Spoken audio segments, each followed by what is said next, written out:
dagangan. Gitu. Ya, calo. Calo, gitu aja. Nggak usah ragu-ragu ngomongnya. Calo maklar. Udah, selesai. Kalau Nah, apabila tidak dimintain uang, terus kita diajak datang sama majikan, calon majikan, berarti itu benar. ya itu majikan. Gitu.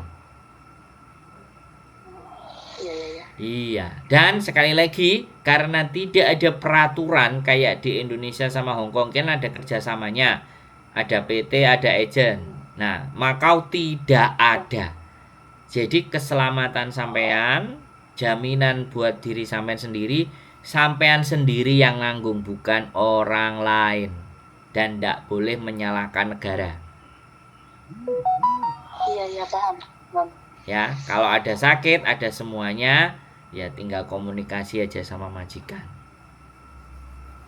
Iya, saya paham. Wes, ada Saya lagi? paham peraturan di sana, saya paham karena saya di sana juga pernah 2 bulan Ya, nunggu visa.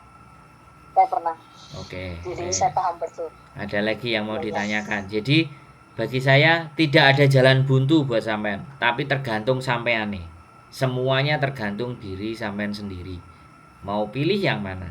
Stay di Hong Kong, bertahan dengan majikan, atau cabut tapi dengan strategi supaya tidak ambiar. Oke. Iya. Seumpamanya gini mas, umpamanya ya, ini boleh bisa, boleh enggak ya. Seumpamanya saya bekerja di Makau, terus saya pengen jalan ke Hong Kong, itu bisa nggak? Boleh. Jalan main. Boleh. Kan? Selama punya visa boleh. Selama sampean masih hidup di sana, ada green card-nya dan kerja di sana, ada majikan, sampean pengen jalan-jalan ke sini boleh banget. Oh iya. Karena saya masih bingung mas, saya mau tanya sama agent, bilangnya bisa, katanya bilangnya bisa kamu cari majikan lagi, tapi nggak tahu bisa nggak turun visanya. Nah, itu malam itu saya tanya sama Hong Kong kan, ke Hong Kong kan. Ya, makanya saya tadi bilang Mafanti kan, saya tadi bilang gitu toh. Sampean tahu artinya Mafanti nggak? Bahasa Kantonis tahu kan? Mafanti agak sulit. Nah, betul. Ya, jadi kan jawabannya sama. Saya dan jenis sampean kan jawab yang sama. Iya. Oke. Tapi agent saya menganjurkan tunggu dulu, siapa tahu ini cuma peringatan buat kamu. Karena saya tanya kemarin, apakah notis itu perlu ditandatangan atau tidak? Saya bilang seperti itu dengan agent saya. Agent saya bilang notis itu tidak perlu ada tanda tangan kedua belah pihak. Dia bilang seperti itu. Terus gimana itu ceritanya? Tak ulangi lagi ya kalimat saya. Tak ulangi lagi, ternyata sampai nggak ngerti. Tak ulangi lagi kalimat saya, oke? Memutuskan kontrak. Nanti kalau sampai nggak paham lagi, tak ulangi lagi 4 kali, 5 kali, sampai 10 kali, sampai sampai ngerti, oke? Saya sampaikan lagi sama sampean ya. Pemutusan kontrak itu hak dari domestic helper dan hak dari employee, hak dari majikan atau hak dari CC ya. Kalau mereka berdua mau tanda tangan, itu alangkah bijaknya kedua belah pihak mau sama-sama mengakhiri kontrak. Tapi kalau majikan interminate sampean dan dia tanda tangan sendiri tanpa ada tanda tangan sampean, berarti dia memutuskan secara sepihak ya, walaupun one month notice ya. Sekarang dia informasikan ke sampean tanggal yang ditentukan di bulan depan sampean keluar, itu boleh, sah di mata hukum ya, hukum Hong Kong.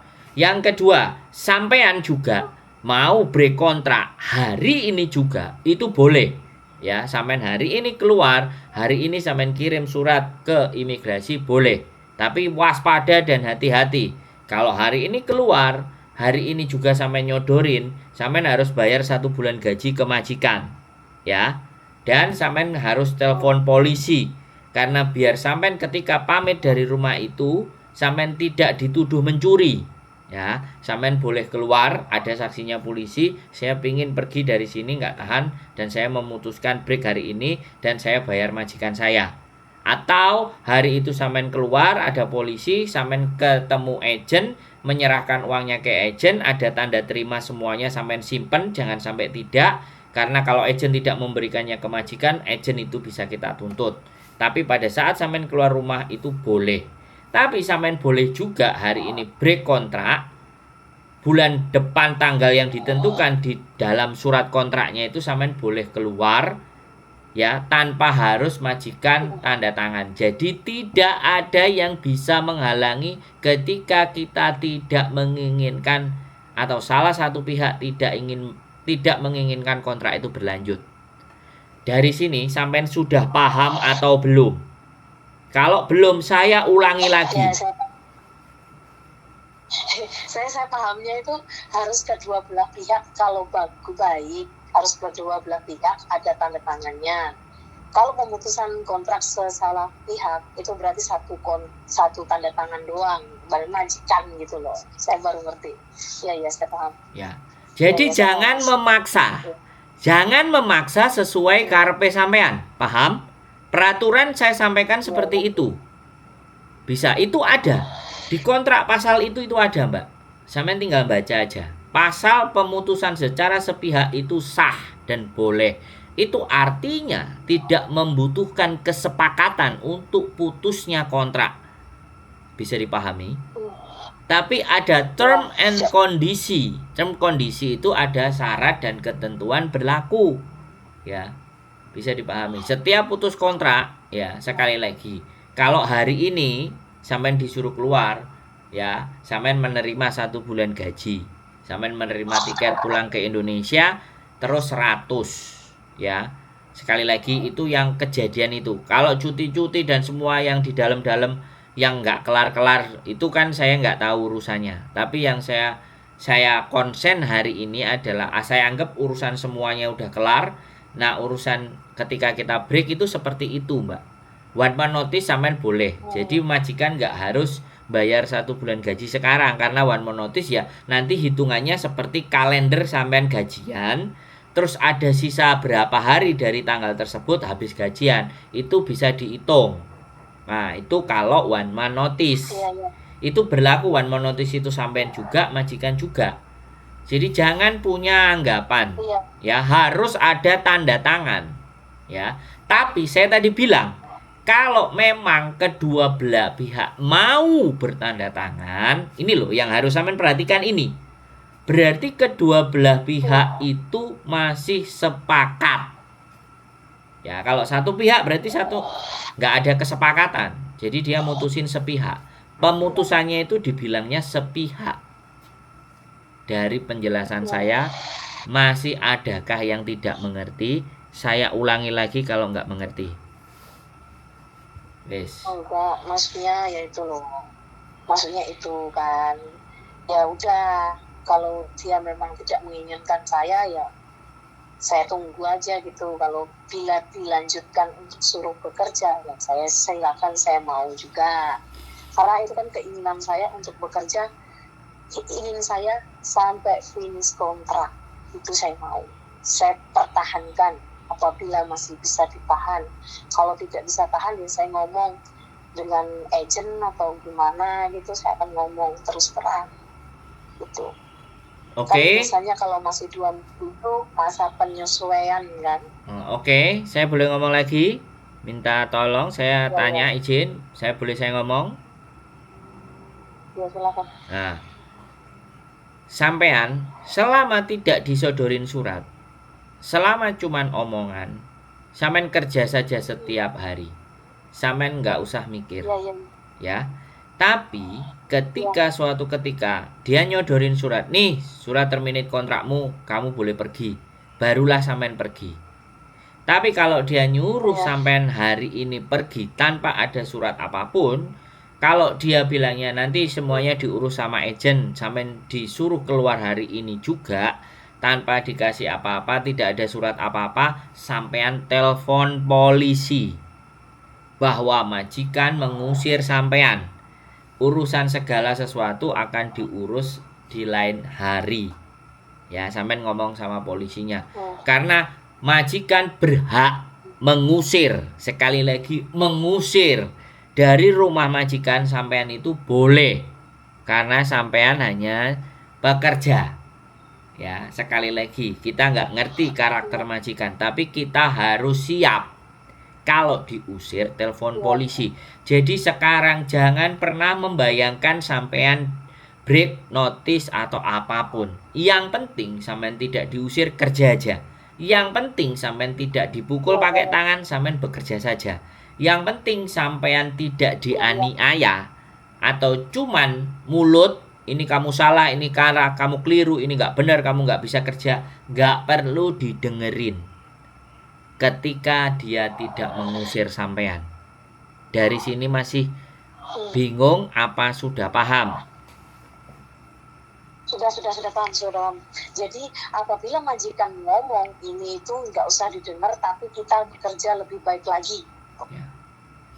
Nggak usah diperdulikan. Mulutnya orang Hongkong itu asal bunyi. Bisa dipahami? Kalau sampean pikirkan dalam pikiran dan hati sampean yang remuk. Iya. Oke?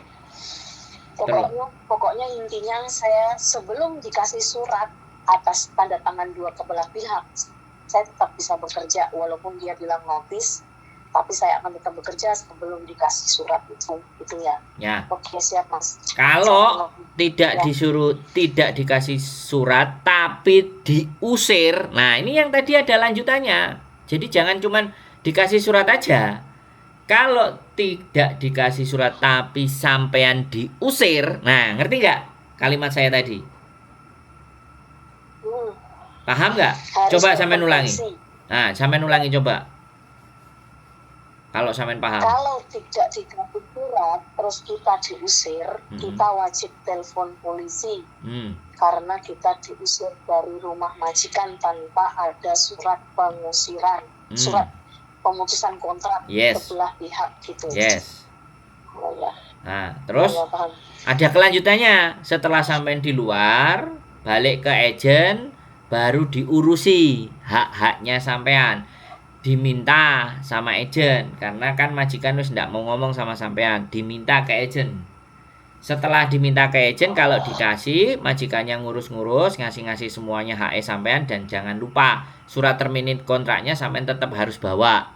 Surat hitung-hitungan penyelesaian utang semuanya itu juga harus sampean bawa. Jadi jangan cuman surat duitnya saja, tapi surat pemutusan kontraknya sampean wajib bawa. Sampean mintanya maksa sama agensi, ya. Karena sampean diusir dan ibaratnya di interminate. Bentar, saya tak ngomong dulu. Nah, kalau misalnya agent tidak mau ngurusin kita, bisa ke labor departemen, bisa juga ke KJRI. Mana sampean maunya. Laporkan peristiwa yang sampean alami. Sampean mau ngomong apa lagi? Kok ingin selak ngomong aja? Ya, karena dulu saya pernah di interminate, tapi saya cuma di notis, saya pernah cuma ngambil surat fotonya doang dan surat gajiannya yang notis itu saya foto dua-duanya, saya tunjukkan ke agent. Saya ngomong kayak gitu karena pemutusan kontrak itu kan langsung dikirim ke agent langsung ke sana, ke mana itu, ke pihak mana itu atas gitu loh, nggak tahu namanya apa tuh, imigrasi. Nah seperti itu. Saya kan baru kali ini dengar penjelasan yang benar-benar buat saya itu plong hati saya gitu loh. Kan saya sebelumnya kan saya nggak mengerti, dapat surat notis langsung dikasih agent majikan langsung udah gitu aja, jadi nggak ada surat notisan yang itu nggak ada gitu. Baru kali ini saya mengerti gitu. Makanya menemukan orang yang makanya sampean tonton konten saya biar sampean tambah pintar ya. Konten yang membuat pintar itu nggak ada yang mau nonton. Tapi kalau konten maki-maki tanggane, marah-marahin temennya, bully-bully temennya, jambak-jambakan piutang, itu laris, malah di-share-share. Bisa dipahami maksud saya? Apa yang saya sampaikan, Mbak, apa yang saya sampaikan itu sebenarnya ada di kontrak. Tapi teman-teman tidak mau baca kontrak. Itu saja sih. Pasti ada pasalnya, itu ada, karena saya berdasarkan itu. Saya ngomong berdasarkan kontrak.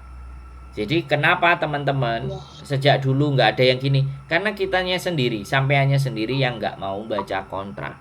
Nggak bisa memahami kontrak. Itu persoalannya Mbak E. Jadi harus ada 2 tanda tangan, harus ada nerima surat terminate, padahal saya dulu tidak. Ya karena sampean sendiri yang tidak mengerti. Jadi bukan di peraturannya yang salah, tapi sampeannya yang tidak memahami kontrak. Oke?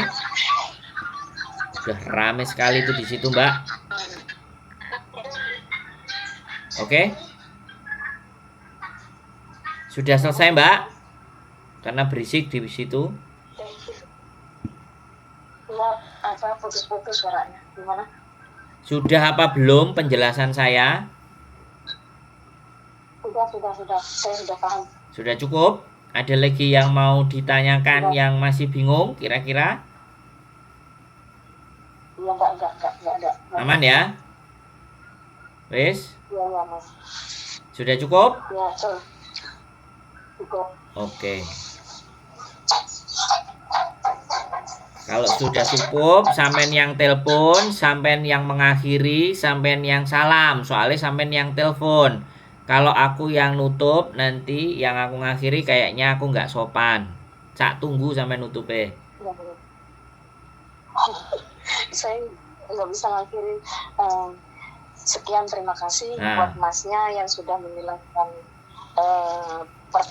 pertanyaan saya, karena saya dulu juga gimana ya, kurang paham. Sekarang jadi paham. Terima kasih buat Masnya. Tentang penjelasannya. Buat teman-teman yang belum paham, tolong lihat video ini tentang penjelasan notis atau berkontrak. Itu aja. Saya mengucapkan terima kasih banyak sama Masnya. Sekarang saya sudah paham. Dan saya akan bekerja dengan baik dan benar. Apabila majikan tidak menyukai saya surat, saya akan terima dengan lapang dada. Apabila majikan saya nanti kepengen saya bekerja di sini, saya akan berubah total dengan cara saya sendiri, tanpa ada orang lain yang menyuruh saya berubah. Itu saja. Sekian, terima kasih. Assalamualaikum warahmatullahi wabarakatuh. Waalaikumsalam warahmatullahi wabarakatuh. Bye. Sehat selalu buat sampean. Yuk. Ya, siap. Oke teman-teman semuanya ya, kembali lagi kontrak. Bagaimanapun semua tata kerja kalian, kesepakatan apapun itu semuanya dikontrak ya. Tetap semangat dan keep stay tune my YouTube channel and see you next video. Bye.